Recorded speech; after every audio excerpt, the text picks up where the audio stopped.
Je m'appelle Anna, j'ai 68 ans. Pendant 2 ans, j'ai vécu comme si j'étais enterrée vivante. Un accident vasculaire cérébral m'a laissée muette, immobile et sans dignité. Je dépendais même de la nourriture. Mon esprit était vivant, mais mon corps était une prison. Je criais intérieurement chaque jour, demandant à Dieu de me prendre ou de me guérir, car vivre de cette façon n'était pas une vie.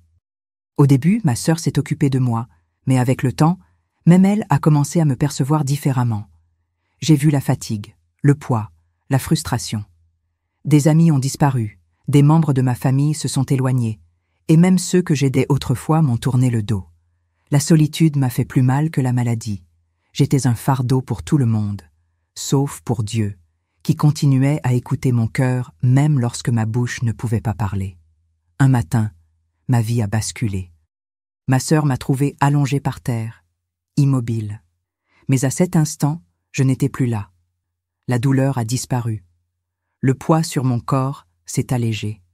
Je me suis retrouvée hors de moi-même, respirant profondément, ressentant une liberté que je n'avais pas connue depuis des années. C'était comme si le ciel avait ouvert une porte invisible et m'avait tiré ailleurs. Soudain, 3 êtres de lumière apparurent. Ils avaient la forme d'hommes, mais je savais qu'ils n'en étaient pas. Ils brillaient d'une lumière qui ne blessait pas les yeux, mais transmettait autorité et paix.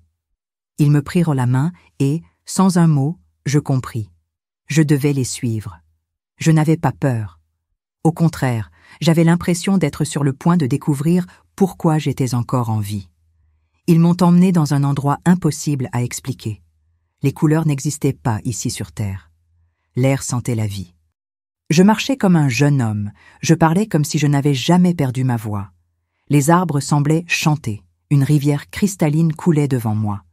Je me suis dit, c'est ici que je vais rester. Mais j'avais tort, ce qui va suivre va tout changer. 2025 ne se terminera pas, et des millions de personnes n'atteindront pas la fin de cette année. Alors que je traversais cet endroit, les 3 êtres m'indiquèrent un sentier étroit et me dirent de le suivre seul. J'obéis sans poser de questions. Au début, je crus que ce n'était qu'un sentier comme les autres, mais je vis bientôt quelque chose d'étrange sur le sol. De loin, cela ressemblait à des décombres, mais en m'approchant, je réalisais que c'était une horloge. Une grande horloge, complètement détruite. Les aiguilles étaient baissées, les chiffres éparpillés, les engrenages en miettes.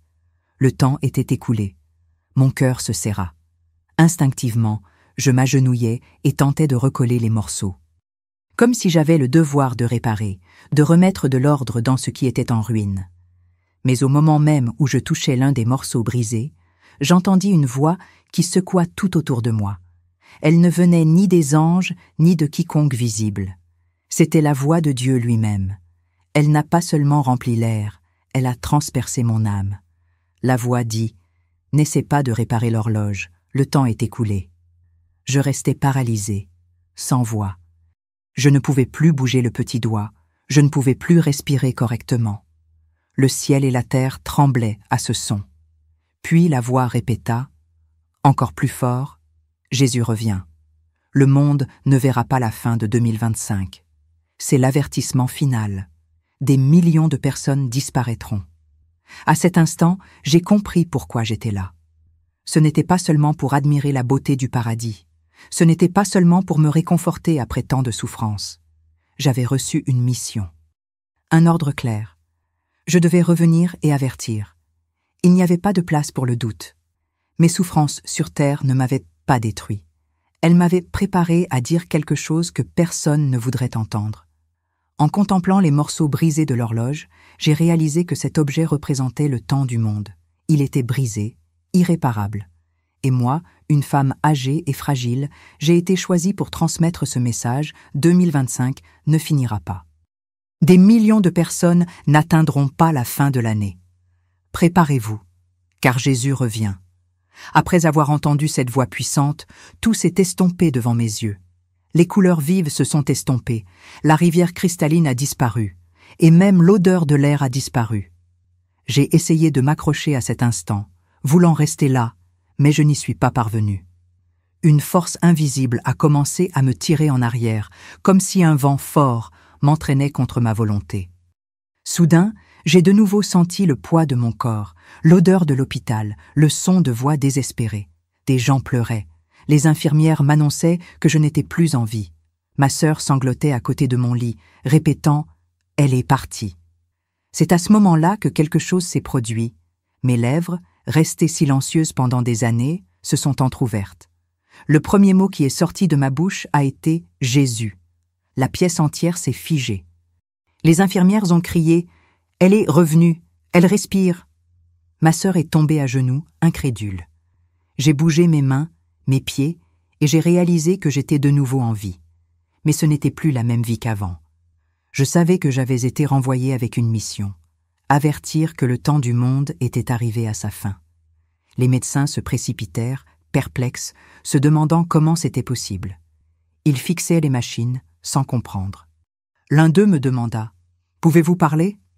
Je le regardai droit dans les yeux et répondis « Oui, mais ça ne me concerne pas que moi, ça nous concerne tous. » Le temps terrestre a été interrompu.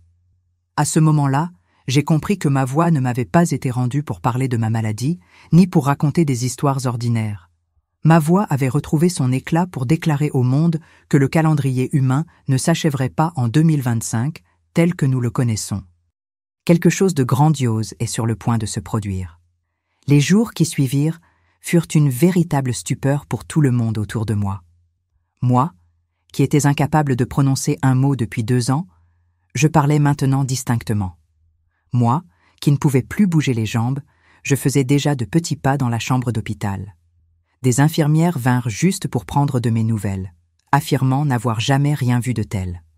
Les médecins se rassemblèrent autour de mon lit, secouant la tête et marmonnant « Il n'y a aucune explication scientifique à cela. » Mais je connaissais l'explication. Je ne suis pas revenu pour la médecine. Je suis revenu parce que Dieu voulait que je parle au monde. Ma sœur était presque toujours à mes côtés. Elle pleurait de joie chaque fois que je l'appelais. Elle me demandait souvent de le répéter à voix haute, juste pour croire que c'était vrai. Je lui ai pris la main et lui ai dit « Ne te réjouis pas seulement avec moi. Prépare-toi, car cette période que nous vivons ne durera pas. Quelque chose de bien plus grand arrive. » Elle me regardait avec crainte, mais savait que ma voix n'était pas inventée. Je parlais avec la conviction de quelqu'un qui s'est tenu devant le trône de Dieu. À l'hôpital, certains riaient en silence. Ils pensaient que j'étais désorienté, que mon cerveau avait été endommagé par l'AVC. Mais chacun de mes mots avait la même force que cette voix qui résonnait au-dessus de moi, au paradis. Je ne parlais pas de moi, je parlais de l'humanité. Je n'arrêtais pas de dire que les jours raccourcissaient et que le calendrier n'atteindrait pas le dernier jour de 2025. Les gens ne comprenaient pas, mais ils ne pouvaient pas l'ignorer. Une nuit, encore au lit, j'ai fermé les yeux et demandé « Seigneur, pourquoi moi?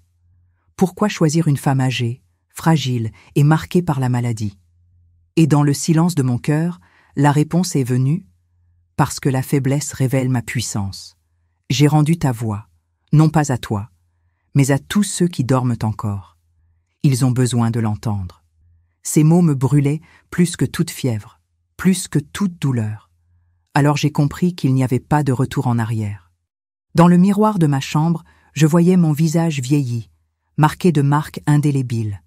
Mais mes yeux brillaient différemment. Ce n'était pas de la vanité, c'était une mission. Chaque fois que je prononçais le nom de Jésus, j'avais l'impression que le ciel tout entier confirmait mes paroles, et je savais, qu'il le croie ou non, je portais l'avertissement le plus grave de ma vie. Le temps terrestre était brisé comme cette horloge, et bientôt des multitudes seraient fauchées. À ma sortie de l'hôpital, j'ai compris que ma vie ne serait plus jamais la même.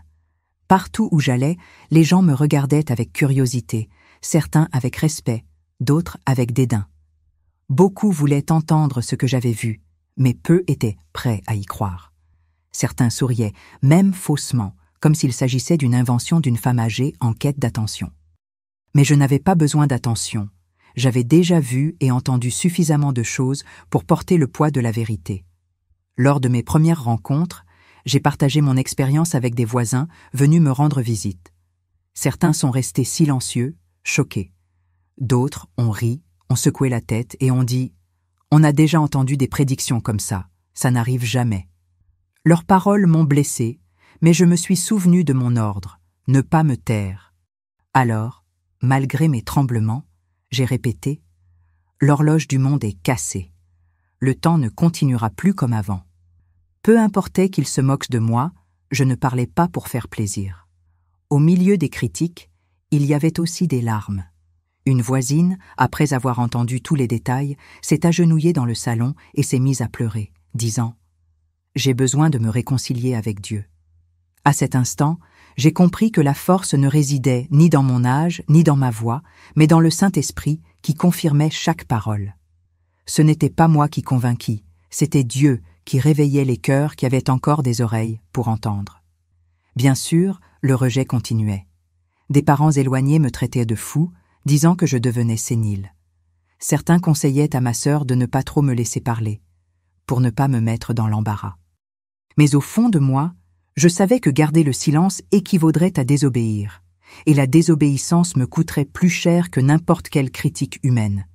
Je préférerais être traité de fou sur terre que de lâche devant le trône du Seigneur. Alors j'ai commencé à prier encore plus fort, demandant de la force. Chaque nuit, en fermant les yeux, je revoyais l'horloge brisée. Chaque matin, la voix du ciel résonnait dans ma mémoire.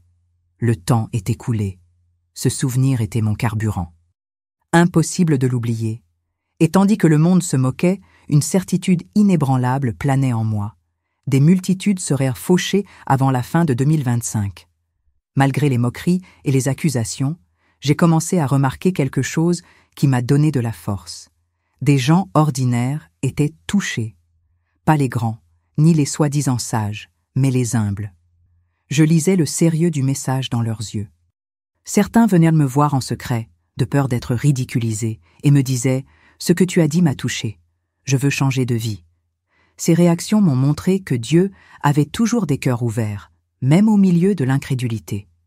Un après-midi, une jeune femme qui me connaissait à peine est venue me voir. En larmes, elle m'a avoué qu'elle avait songé à renoncer à la vie, mais qu'en entendant mon témoignage, elle avait compris que Dieu lui laissait encore le temps de se repentir. En l'écoutant, mon cœur s'est rempli de gratitude. J'ai compris que le ciel ne m'avait pas ramené pour convaincre des multitudes d'un coup, mais pour atteindre une âme à la fois. Même si ce n'était que pour une vie sauvée, cela vaudrait la peine de revenir de la mort. Cependant, tout le monde ne l'accepta pas en silence. Beaucoup se moquèrent encore davantage de moi, affirmant que je répandais la peur. D'autres tentèrent de m'intimider, prétextant que je pouvais être accusé de tromperie. Mais rien ne me terrifiait plus que le souvenir de cette voix. Chaque fois que je doutais, je fermais les yeux et revoyais les pièces de l'horloge, et l'écho du message me revint. Le temps ne continuera plus comme avant. Il était impossible d'éteindre ce feu qui brûlait en moi. Même ma sœur, qui avait perdu la foi, a commencé à se transformer. Elle-même m'a demandé de répéter la vision chaque soir, comme si ces mots lui redonnaient espoir. Un soir, la voix brisée, elle m'a dit « J'ai pensé tout abandonner quand tu es tombé malade, mais maintenant je vois que Dieu parle encore, et que la fin est plus proche qu'on ne l'imagine. » J'ai pleuré avec elle, sachant que le message accomplissait déjà son premier miracle chez moi. Ce n'était pas facile. Je pleurais souvent seule, me demandant si quelqu'un me croirait vraiment. Mais à chaque larme venait cette pensée. Je suis revenue d'entre les morts pour cela. Ma voix est revenue pour annoncer que le calendrier terrestre est sur le point d'être perturbé et que des multitudes seront emportées. Il n'y avait aucun moyen d'abandonner, car chaque jour qui passait me rapprochait un peu plus de ce que Dieu me montrait. Au fil du temps, j'ai compris que mon histoire ne se limiterait pas à mon quartier. Des gens ont commencé à venir de partout pour m'écouter.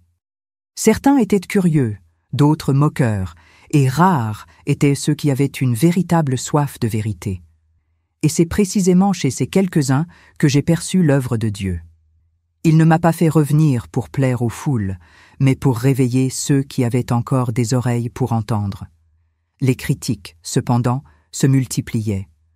J'entendais des gens dire que j'étais trop vieux pour parler de choses sérieuses. Certains prétendaient que ce n'était que le délire d'un esprit fatigué. D'autres accusaient même ma sœur d'encourager mon imagination. Ces mots étaient durs, mais chaque fois que je me souvenais de la voix céleste, mon cœur se remplissait de courage. Je pensais, Mieux vaut être rejeté par les hommes que désobéir à Dieu. Un jour, un homme m'a ouvertement confronté. Il m'a dit « Si ce que tu dis est vrai, prouve-le. Montre-moi une date, un jour, un signe visible. » Je l'ai regardé dans les yeux et j'ai répondu « Je ne t'ai pas apporté de détails pour satisfaire la curiosité de qui que ce soit. J'ai juste apporté un avertissement. Le temps est écoulé. L'horloge du monde n'a plus d'aiguille. La fin est plus proche que tu ne le penses. » Il rit, mais ne put cacher le malaise qui remplissait ses yeux. Parfois, j'avais envie de me taire, de me reposer en silence, de faire comme si de rien n'était. Mais c'était impossible. L'image de l'horloge brisée ne quittait pas mon esprit. J'avais beau essayer de l'oublier, elle revenait toujours. J'avais beau essayer de m'enfuir, la voix de Dieu résonnait en moi, plus forte que toutes les moqueries. C'était comme un feu dans mes os, brûlant sans fin. Et ainsi, je continuais à parler, même sans public, même lorsqu'une seule personne m'écoutait. Chaque mot qui sortait de ma bouche était comme une sonnette d'alarme retentissant dans le désert. Certains riaient, d'autres pleuraient, mais je savais que j'obéissais. Je n'avais pas besoin de l'approbation des hommes. J'avais seulement besoin de l'approbation de Dieu qui m'a ramené à la vie pour cela. Avec le temps, j'ai compris que ma voix ne pouvait plus se limiter à ma rue ou à ma famille. Des personnes qui ne m'avaient jamais vue ont commencé à venir me demander de partager mon expérience. Certaines venaient parce qu'elles avaient entendu parler d'une vieille femme qui était revenue d'entre les morts et avait parlé de choses étranges. D'autres venaient avec sincérité, en quête de réponse. J'ai compris que Dieu élargissait ma portée, car ce message n'était pas destiné à quelques-uns, mais à tous ceux qui avaient encore une chance de se repentir. Un après-midi, un groupe de jeunes est entré chez moi. Ils se sont assis par terre et m'ont demandé « Racontez-moi tout, depuis le début. » Je leur ai parlé de l'AVC, de ma souffrance, du moment où j'ai quitté mon corps, des anges, du paradis, de l'horloge cassée et de la voix. Quand j'ai eu fini, le silence s'est installé. Certains pleuraient, d'autres tremblaient. L'un d'eux a dit « Je n'ai jamais rien entendu de tel. Il faut que je change de vie. » Là, j'ai compris que le message commençait à atteindre la nouvelle génération, qui a elle aussi besoin de se réveiller. Mais ce n'était pas facile. Plus les gens entendèrent parler, plus la résistance grandissait. Certains disaient que je semais la panique. D'autres affirmaient « On a déjà entendu ça, et rien ne s'est passé. » Ces phrases résonnaient comme des flèches, mais elles ne m'ont pas abattu. Car chaque fois que je pensais abandonner, je me souvenais de l'ordre clair. « Reviens faire ton rapport. » Je n'avais pas le droit de me taire. Si le ciel me rendait la vie, ce serait pour utiliser chaque souffle pour répéter cet avertissement. Ma sœur, qui auparavant ne croyait pas, a commencé à prier avec moi tous les jours. Elle-même m'a dit « Dieu t'a ramené pour une grande cause ». J'ai vu des larmes dans ses yeux, et cela m'a donné de la force. Car si ma propre famille commençait à être touchée, je savais que d'autres le seraient aussi. Dieu montrait que le message n'était pas seulement un fardeau, mais aussi une opportunité de restauration. J'ai commencé à comprendre que le message ne parlait pas seulement de la fin, mais aussi de miséricorde. L'avertissement n'était pas destiné à effrayer, mais à préparer. Dieu ne veut pas que quiconque périsse. C'est pourquoi il m'a ramené. Pour que même ceux qui se moquent aient une chance de se repentir. Et c'est ce que je répète à chaque rencontre. Le temps humain a été brisé, et la seule issue est de revenir au Christ, pendant qu'il y a encore une opportunité. J'ai vite compris que ce témoignage n'était plus le mien, mais celui de Dieu. Ceux qui m'entendaient ont commencé à le raconter à d'autres, et soudain, des inconnus ont frappé à ma porte pour confirmer la véracité de mon histoire. Certains sont venus avec la peur aux yeux, d'autres les larmes aux yeux, et tous m'ont posé la même question. « Ce que tu as vu est-il vrai ?» J'ai répondu sans hésiter. « Oui, c'est vrai. L'horloge du monde est cassée et il n'y aura pas de réparation. » Ces mots sont sortis de moi comme une flèche, car ils n'étaient pas une invention. Ils étaient l'écho de la voix du ciel. Une jeune femme est venue me voir, désespérée. Elle m'a dit qu'elle était sur le point d'abandonner la vie, car elle ne voyait plus aucun sens à rien. Lorsqu'elle a entendu parler de ma vision, elle a senti que Dieu lui donnait une nouvelle chance. Je l'ai serrée dans mes bras et lui ai dit « Si tu respires encore, il est encore temps de te repentir. » Elle a pleuré comme une enfant, et sur le champ, elle a donné sa vie au Christ. J'ai compris que ma mission n'était pas de convaincre des multitudes, mais de sauver les âmes, une par une. Même si ce n'était que pour elles, ça aurait valu la peine de revenir. Au fil des jours, j'ai commencé à entendre des histoires de changements que je n'avais pas imaginées. Des mariages se reconstituaient, des jeunes abandonnaient leurs addictions, des familles se réconciliaient. Non pas par force, mais parce que le message portait une urgence que personne ne pouvait ignorer. Je me suis dit, n'attends pas demain, car demain n'existe peut-être pas. Et ces mots résonnèrent dans le cœur des gens comme un appel à la vie ou à la mort. Bien sûr, il y avait aussi des moqueries.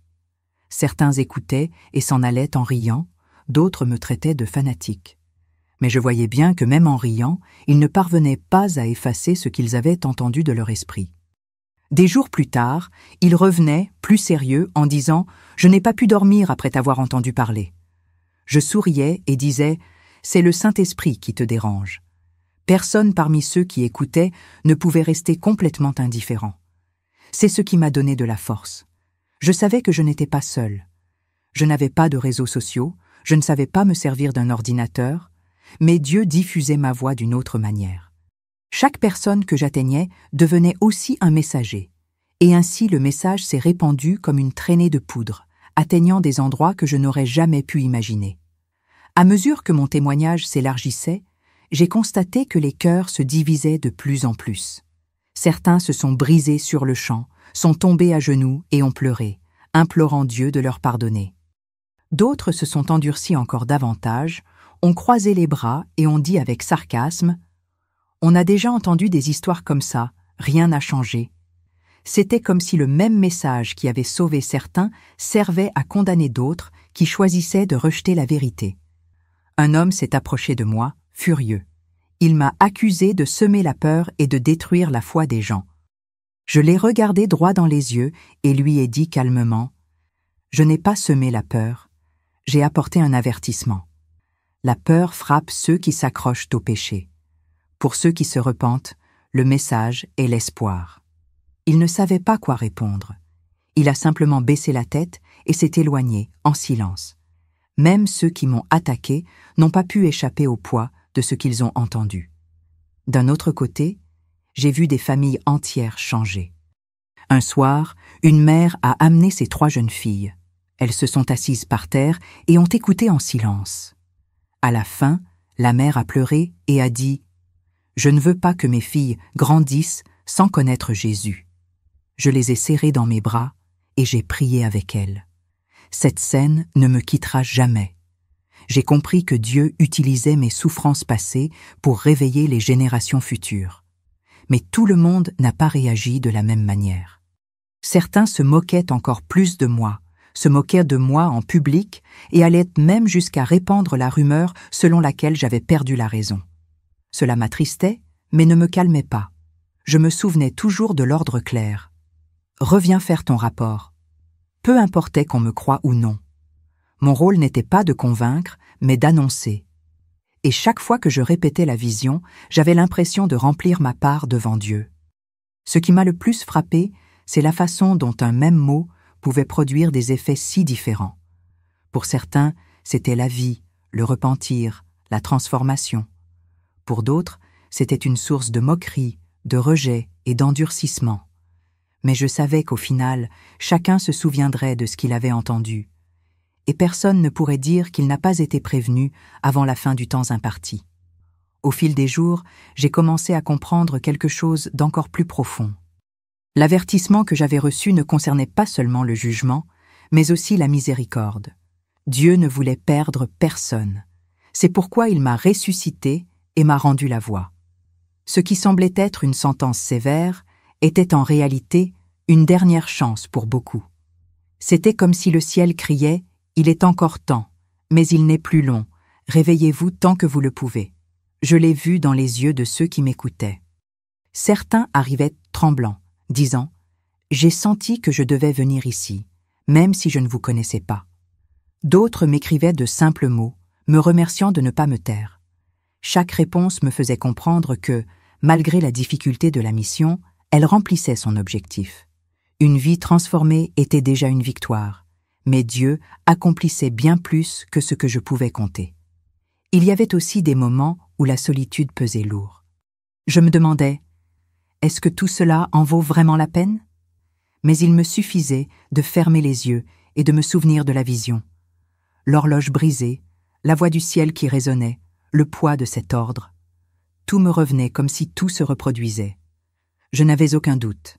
Je ne pouvais nier ce que je voyais. Il était impossible de revenir à une vie normale après avoir touché l'éternité.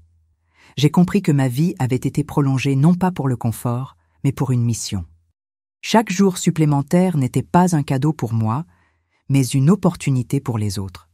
Le souffle que je respirais désormais n'était pas seulement le mien. C'était un souffle emprunté à Dieu pour avertir tant qu'il en était encore temps. Et je savais que lorsque le calendrier était perturbé, personne ne pourrait dire qu'il n'avait pas été prévenu. Alors, à chaque fois que je parlais, je le répétais de différentes manières. Le temps humain est raccourci, les jours raccourcissent, le monde ne verra pas le dernier jour de 2025. Je n'avais pas besoin de formule, je n'avais pas besoin de titre. J'ai simplement dit ce qu'on me montrait. L'horloge est arrivée et le retour du Christ est proche. Aujourd'hui, alors que je partage ce témoignage, mon corps souffre encore, mais mon âme est pleine d'espoir. Je sais que je ne suis pas revenu à la vie par hasard. Je sais que ce n'était pas seulement une guérison. C'était un appel. Dieu m'a rendu ma voix, mes jambes et mon souffle pour une seule mission, prévenir avant qu'il ne soit trop tard. Si vous m'écoutez maintenant, ne l'ignorez pas. C'est peut-être la dernière fois qu'on vous répète cet avertissement. Il ne s'agit pas de religion ni de tradition, mais de salut éternel. Chaque choix que vous faites aujourd'hui détermine où vous passerez l'éternité. Et il n'y aura plus d'excuses lorsque le temps s'arrêtera pour de bon. Je ne peux dire ni le jour ni l'heure, car même les anges ne le savent pas. Mais le message que j'ai entendu était clair. Le calendrier humain n'atteindra pas la fin de 2025.